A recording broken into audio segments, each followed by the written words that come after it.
not easy. You have causes that people feel passionate about. And for Rosemary's Babies Company, teen pregnancy isn't pretty. It's not one of those pretty subjects. It is very much frowned upon because most people are like, all they had to do was close their legs. That's the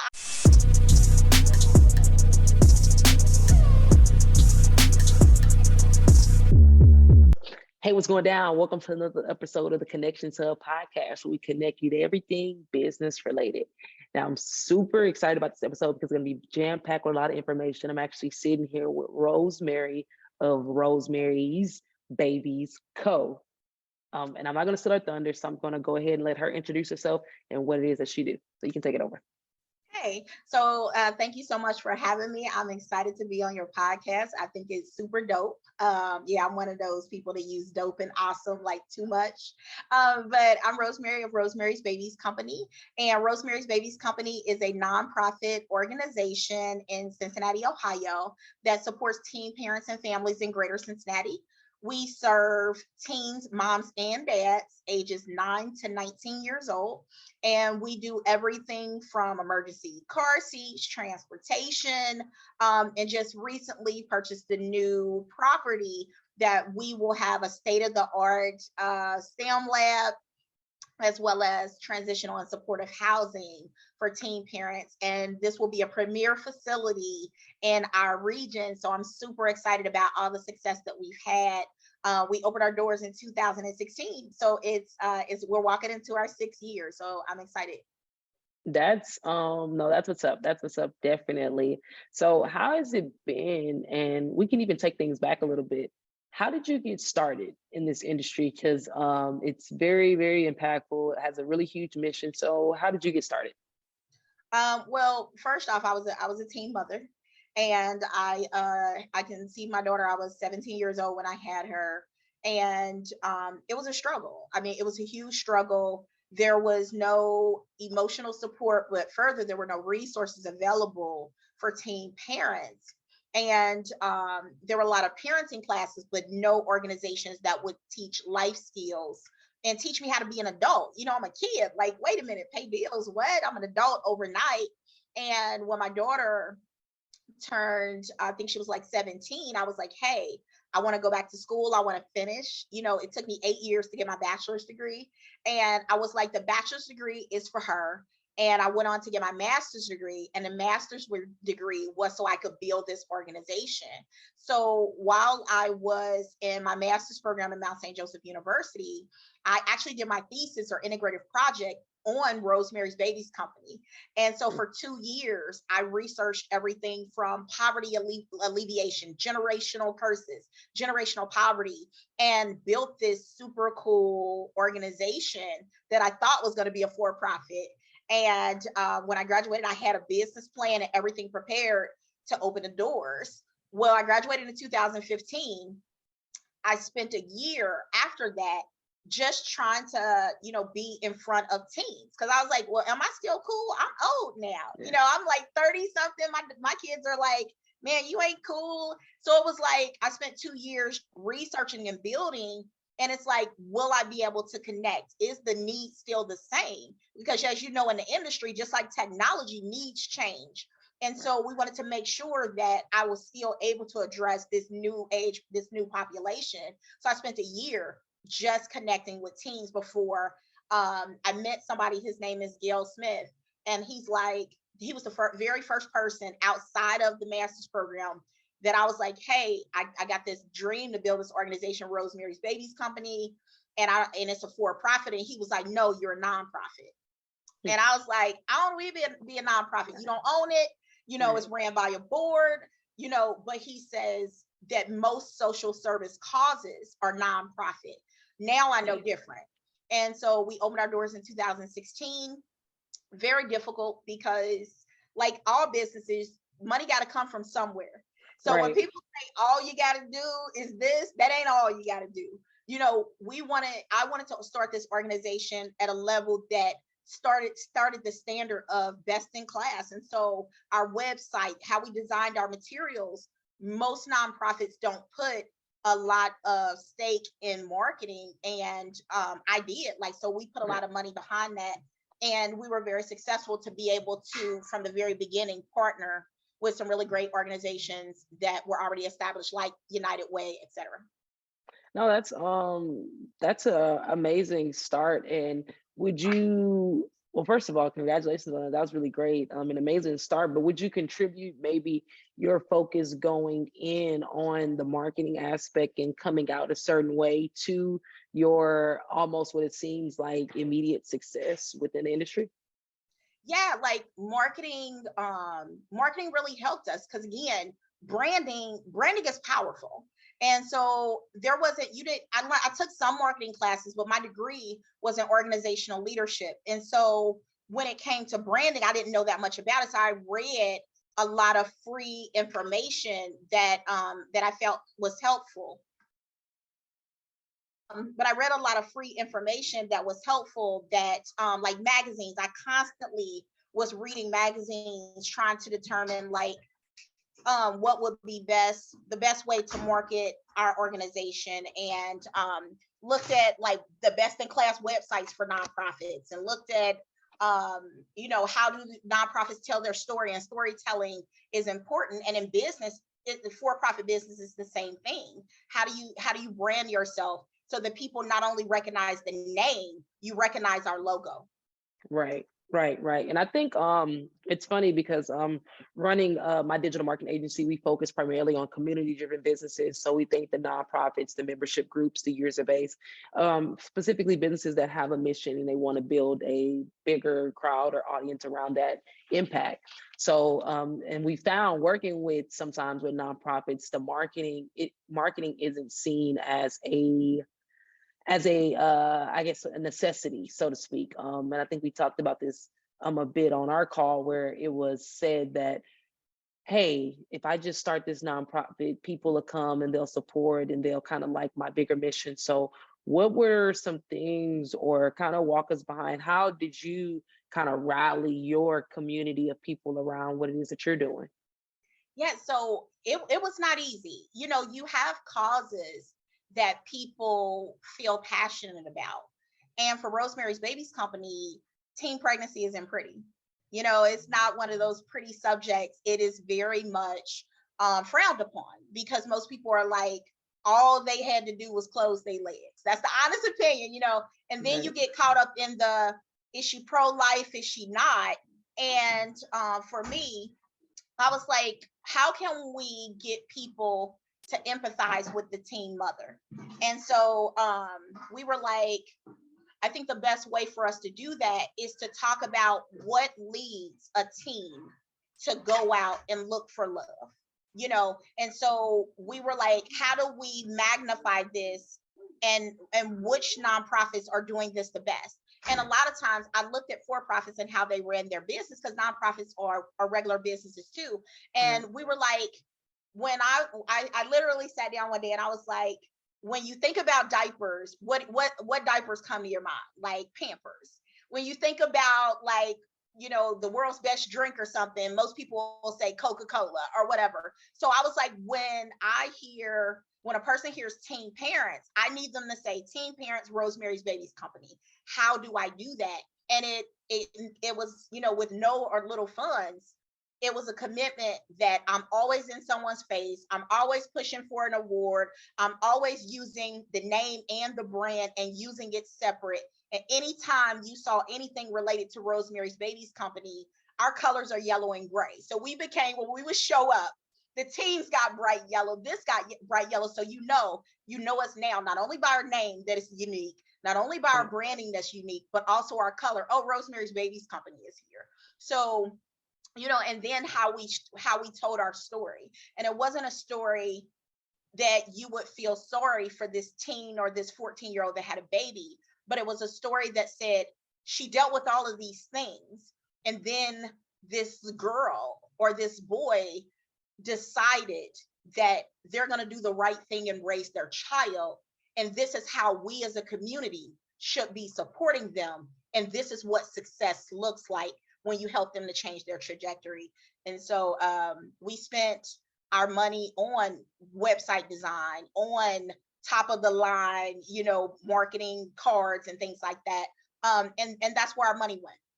No, Marketing and a lawyer. Marketing and a lawyer yeah. and an accountant. Marketing, a lawyer, and an accountant will take you a long way in a business. No, it's some of the main things, and I would love for you to touch on, just for the people that might be listening, what's the difference between a nonprofit and for-profit? What are the, besides, of course, one we know makes money and one can't, what are the main differences between the two? So that is the misconception. Nonprofits can make money. It can make money. People think like nonprofits at the end of the year have to zero out, and that's not the case. So a nonprofit is a tax status that basically says we're going to do good deeds, or we're going to do a service, and the money that we make is going to go back into the organization to be able to support it. So Right. unlike for-profits, you can take that money and do whatever you want to. You don't have to put it back into the business. With a nonprofit, it goes back into the business. So it's a tax status. How nonprofit people, normally when you start a nonprofit, and I think we talked a little bit about that earlier, like when you start a nonprofit, your first 5 years, you're trying to convince people to buy into your story, or to support this kid that needs book bags, or support this organization because these kids have, epilepsy or autism. So you're spending the first 5 years trying to convince people. One, you're trying to convince people to buy into you. So like for Rosemary's Babies Company, nobody knew me. So I didn't have impact. So I didn't have the numbers and the research. So people were like, well, who is Rosemary? What do you do? And so I spent a lot of time having people research me and things like that. And so, which is very, very hard. You're like, what? But for nonprofits, again, you're the first 5 years, you're putting money in. The second year of my nonprofit, I hadn't got paid. It cost me like $25,000 to start my nonprofit. So I invested in the front end. Most people will open the doors and be like, oh, all you got to do is open the doors and have an event. No, that's not the case. You have to get certification with the state. Go ahead. I was gonna say 1 second. Why did it, where did the $25,000 come from starting the nonprofit? I withdrew the money from my retirement. No. Why did it take $25,000 to start it, I guess? So again, from website design, and Rosemary's Babies Company was built like a business, like a for-profit business, and there were tiers to this business. So again, the money came from, I did a lot of my own certifications because I have a degree. So, but if you would have had to have paid for that, it can run you anywhere between $500 to $2,000, $3,000 to get your 501c3, which makes you tax exempt, where you can ask for money and people write it off. Right. We actually opened with an office space. Most people will start their nonprofits from their home. I would discourage this because donors don't trust it. If I'm donating you money, I want to know that you got an office that I can go back to, that I can see. So my first office was like a 400 square foot space, but donors could come in and see we were a legitimate business. So investing in the website, I started out with an app. Again, t-shirts and marketing and branding, we invested money in that. I had lawyers oversee my bylaws and the most important documents of my company to ensure that the foundation was solid. And I think that if you are a nonprofit or any business, a lawyer is key. And I don't care if you got to get legal Zoom, whatever, it helps in your business to make sure from the very beginning that you're doing things that follow the law, so you don't end up paying for something later on down the line where you're violating and you didn't know it was a violation. Right. So the $25,000 was the investment in marketing, the website, the mobile app, getting business cards, having a launch event. That's where the funds all went to. Wow. No, and it makes sense. And do you feel starting that way elevated the business coming out the gate in any type of way? Like, what type of immediate success can you contribute to doing that? Immediate success. We were, after almost at our first birthday, I was able to announce that we had been given funding by United Way of Greater Cincinnati. And United Way had like 144 agencies that they fund. And Rosemary's Babies Company was the first minority company that was less than a year old to be funded by United Way. And hey, what's going down? I had to stop things really, really quick and ask you one question. What are you doing to grow your business online? Now, I know you listen to this podcast and you're getting all this information, but what are you really doing to make sure your business is growing online? Now, if you don't know, I'm a content strategist by trade, so I'm gonna have to ask you, are you using digital marketing? If not, I would love to talk to you about your online brand presence. I run Allen Multimedia. We're a full-service digital marketing agency that works with community-driven businesses. We're able to help you strategize your customer journey, maximize your social media results, and create content that turns into community, and we turn that community into sales. Now, if you want to learn more about how we're able to do this, I want you to go to workwithja.com and book an appointment, and I'll talk to you soon. this was huge for us because it gave us credibility. Right. When, a lot of people will say, well, they don't fund Black this and they don't fund this.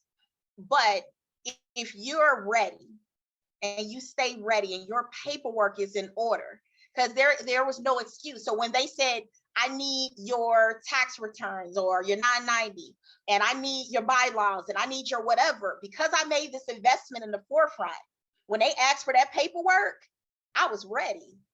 And I remember even when I applied, we were so new. And I I sat there for like a week to put in this application. And the front page was like bright yellow because that's our color. And I remember when we finally got funded, so many people walked up to me and was like, we would be in the room and they would have all these reports and we would see the front of your bright yellow report. And that's like, oh, that's Rosemary's Babies. So again, the importance of branding, the importance of putting that work in the forefront. No, yeah, that's amazing. And that is super huge to be funded by such a big organization coming out the gate, and having that credibility. Because again, like you said, unfortunately, sometimes for people to want to be a part of something, to represent something, they do need to see some type of legitimate credibility, and it can't always depend on us. So thanks for touching on that. It was something else that we touched on really, really prevalent, I feel like, on our call, that I think that'll be a lot for viewers right now, is you talked about when you set up a board. So first, well, let's go back. First, you talked about you got the nonprofits and then the for-profits. So we know that nonprofits can make money. They do, they don't have to just zero out. But we talked about something on the phone when you related to having a board, you being able to, you not owning the nonprofit. Can you speak a little bit about that when it comes to a nonprofit? Yeah, so a nonprofit is not owned by a person. It's owned by, it's an entity. So you have to establish a board in order to start a nonprofit. In most states, it has to be a minimum of 3 people: your chair or your president, your treasurer, and your secretary. And you have to create bylaws that set up to say, this is how long board members can stay on. This is how we do an evaluation of the CEO. This is how we hire people. So that's what your bylaws are. Your bylaws are your legal binding, like standard operating procedures for how the company is ran. And, even how often you do your annual reports and things like that. Mm-hmm. And so I'm the founder. And this is what most people don't understand. Right now, Rosemary's Babies Company has grown a lot. But if my board determines that I am not in the best position anymore to manage operations, or I can't grow the company, they can bring me in for an evaluation and vote to have me resign or fire me. And there would be nothing that I can do. So even in those bylaws, you have to have an exit strategy for your bylaws. And so one day when I leave, there's something in my bylaws that talk about, this is the transitions when Rosemary leaves from Rosemary's Babies Company. This is how we retire the founder. Yeah, you can put that in your you can put that in your bylaws. Yes, there has to be legally. Wow, that's so what advice would you give someone that's considering starting a nonprofit now, and they're probably on this step where they're trying to create bylaws, they're trying to create a board? what would be, I guess, 3 things or 3 key pieces of advice would you give them? The first is, I'll give you a little bit of protection. And I remember my lawyer was like, nonprofit bylaws are like this. And I was like, well, I went around the mulberry bush. She ain't taking my nonprofit from me. So one thing is when you establish your board when you establish your bylaws, make sure that if you're the founder and you want to stay in that position for a while, that you set up is normally like 3/4 vote to vote you out or to have you terminated. Mine's is a little bit more stricter than that. Like, it's looking like 100%. That's why my lawyer was like, that's not the standard. Well, I said, is it illegal? And he's like, no. And I was like, well, then it's going to sit there for a second, until I can get where I want to be. But the second is when you're choosing board members, a lot of people will put their family in place. I get it. But when you're going after government loans and you're going to these foundations, they look at your board, and having family members in place, they don't really trust that because it's a conflict of interest. So you can't properly vote on your salary. You can't properly do that. And I would say by the time you're in year 2 or year 3, those family members should be exiting your board, and you should be really looking at people that have the same ethics as you, the same values as you, and that they see value in you and your vision for what you want to do with the organization. Because most people will put people on their board that have money or that have a powerful position. And those are the people that don't see value in you. They see value in you're not having enough people run through your nonprofit. You're not making enough money. And those are the people that will vote you out. I just have to be honest. But I know we all have to do things to get money. I've managed to kind of stay away from those type of people. So my first board consisted of people that were teen parents. So more than 80% of my board were people who were teen parents, understood the mission, and they had the same ethics as me. And then the final thing that I'll say about a business is lawyer, marketing, and accountant.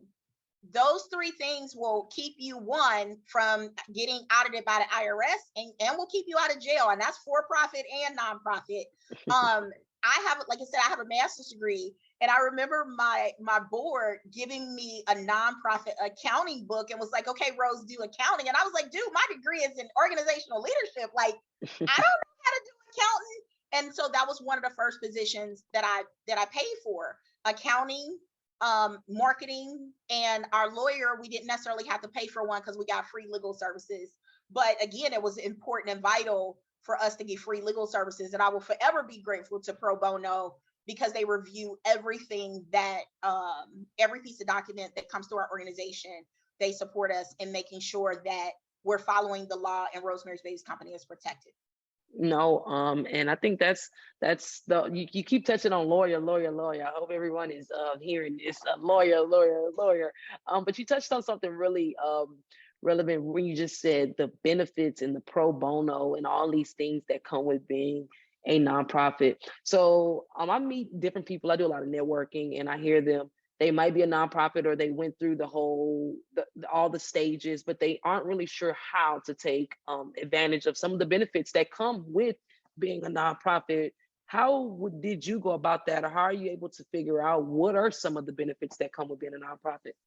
Some of the benefits. Oh, wow. So, I mean, a nonprofit industry is a service organization. So the benefit of knowing that I'm changing lives and generations.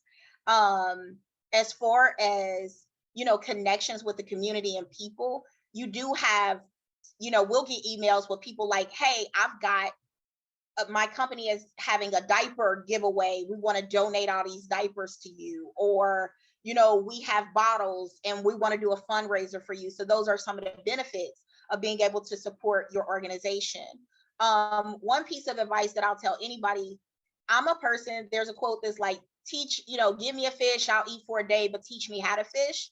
Right. A lot of times people will want to meet with me because, again, we're in year 5, but Rosemary's Babies Company is at a different level now, and I never even saw it coming that quickly. But when you put the work in the beginning, you see those elevations. And so when I would sit down or request meetings with leaders of organizations, I would research the leader, I would research the organization.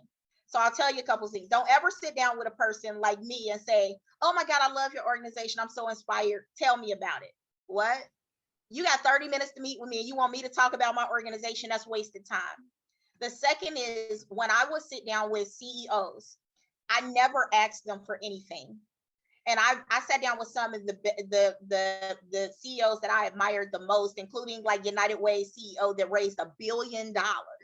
So when I sat down in front of him and he gave me that 30 minutes, I asked him, what were some of the mistakes that you made? What are some of the things that you see me doing that might help me? Where are areas that I can grow? What are some things that I should know as a CEO? And he was like, well, what can I do for you? So for a year, I had meetings with different CEOs around the city, and they would say, Rosemary, we love you. What can we do for you? And all I would say is this: share my message. Share my message. I didn't ask for a check. I didn't ask for $1, because you had given me something that nobody else would give me. You're giving me free information so that I can go out here, and you taught me how to fish. So a check can only help you one time. So you can come to me and say, hey, I need a check. I give you $500, but you walk away with no information. You don't understand anything and you can't grow. And it's a one-time thing. But if you teach me how to fish, you give me the information that I need to grow.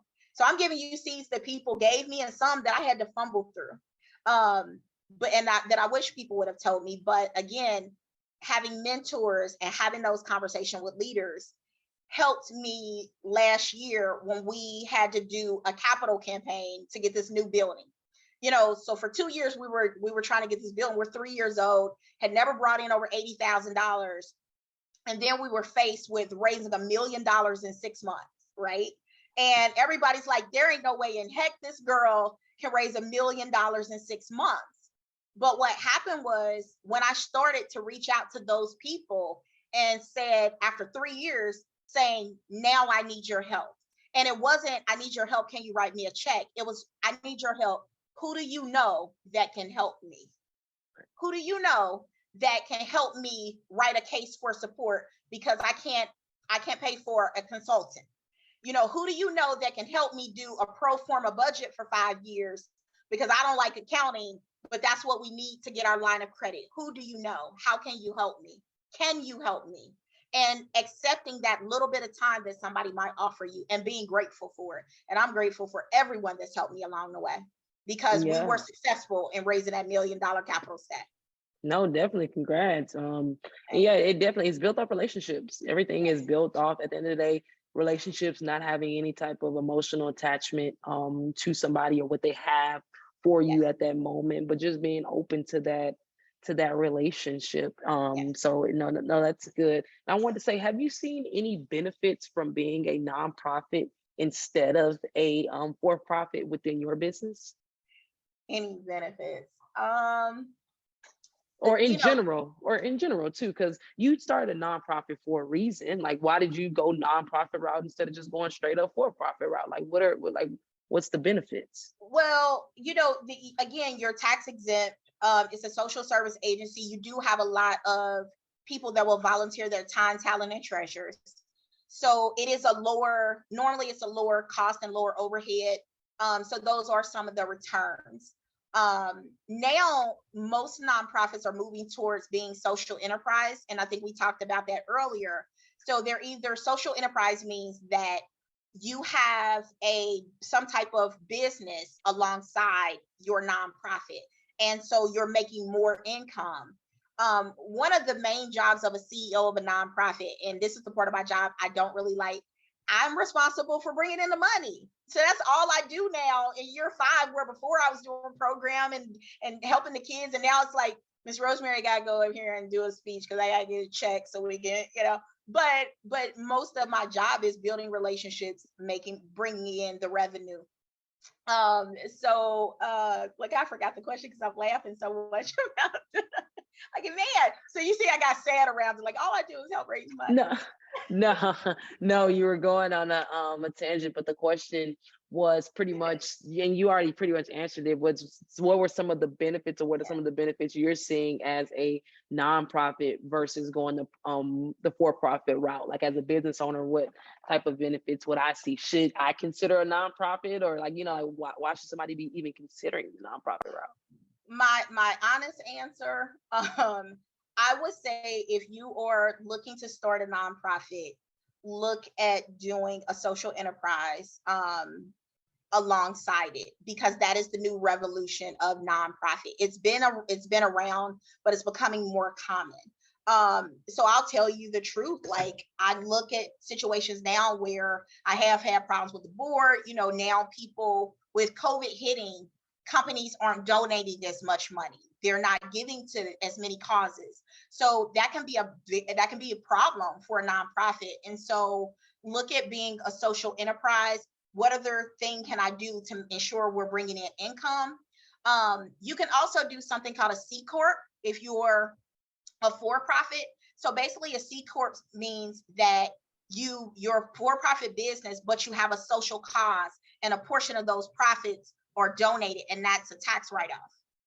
I'm sorry, a B Corp, B Corp. And so there's different models, because originally Rosemary's Babies Company was supposed to be a B Corp, where it was a for-profit company.